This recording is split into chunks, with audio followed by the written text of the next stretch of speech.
Pour cette dernière journée du Forum de la diaspora, une projection de films documentaires. Un film retraçant le chemin d'hommes et de femmes de la diaspora dans leur processus de retour. Un retour qu'appréhendent souvent bon nombre d'entre eux. Il y a chez ceux qu'on a rencontrés pour ce film souvent ce sentiment de ne pas être totalement acceptés parce qu'ils sont partis souvent longtemps à l'extérieur et que en revenant, même en tentant de se réinsérer, eh bien ils sont toujours un peu considérés comme à part parce qu'ils viennent avec un état d'esprit particulier, parce qu'ils ont des exigences.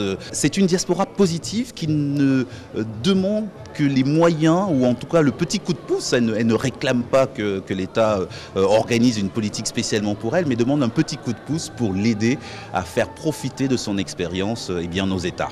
Si le forum se veut plateforme d'expression des appréhensions, il vient surtout présenter les mécanismes mis en place par l'État pour accompagner sa diaspora.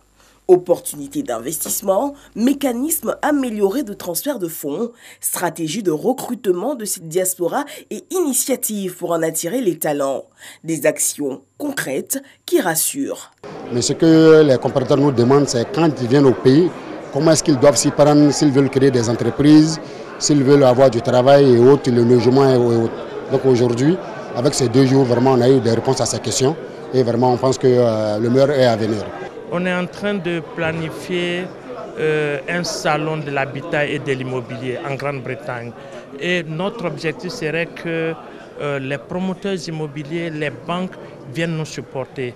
On a pris beaucoup de contacts et puis on sait qu'après le forum, il y a de bonnes perspectives. Vu que les banques ne sont pas souvent les institutions auxquelles nous pouvons compter pour nous donner de l'argent. Mais si on nous ouvre des bons que nous pouvons acheter de là où nous sommes, ça nous fera des revenus dans le pays où quand nous venons, nous pouvons utiliser ça pour demander des crédits et faire ce que nous voulons dans le pays d'origine. Pour le ministre de l'Intégration africaine et des Ivoiriens de l'extérieur, si pendant longtemps la mémoire collective a abordé la migration comme difficulté insurmontable, les travaux de l'édition 2019 ouvrent l'esprit à une compréhension plus avisée.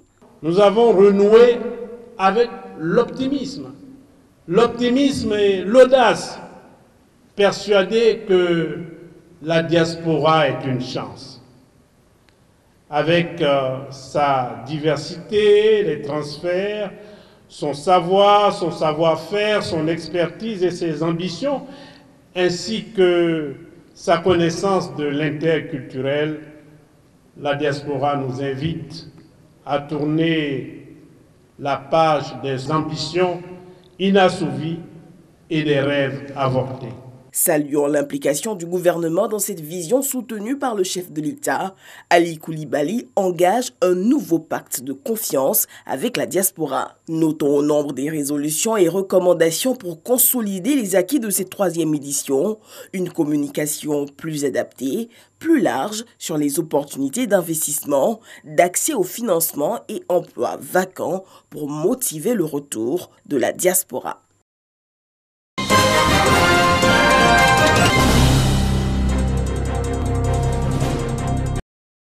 Déjà présent dans une dizaine de pays, le réseau Entreprendre International vient d'ouvrir sa branche Côte d'Ivoire. 36 mois d'accompagnement post-financement et des partenariats pour les jeunes startups. Voici ce que promet ce réseau nouvellement installé en terre ivoirienne. Il y a un financement, donc c'est à peu près 20% de la valeur ajoutée, à 0%, mais surtout 80% c'est quoi? C'est l'accompagnement. Je prends l'exemple du Maroc, aujourd'hui, presque 86% des sociétés qu'on accompagne sont toujours en activité après 4 ans. 2 choses qu'on demande aux porteurs de projets, c'est pas d'informel et créer de l'emploi. Et l'argent qu'on va donner aux porteurs de projets, on ne le donne pas à la société, on lui donne à lui en tant que personne. Vraiment, on croit en la personne. Et ça, c'est vraiment très, très, très important. Selon les responsables, 10 000 jeunes porteurs de projets ont été accompagnés dans le monde au cours de l'année 2018. En Afrique, c'est au Maroc que ce programme d'aide aux entrepreneurs a connu son plus grand succès. L'organisation est composée de 15 000 chefs d'entreprise issus de divers pays du monde entier. Son implémentation sur le territoire ivoirien devra permettre de booster l'entrepreneuriat chez les jeunes et réduire le chômage et la pauvreté.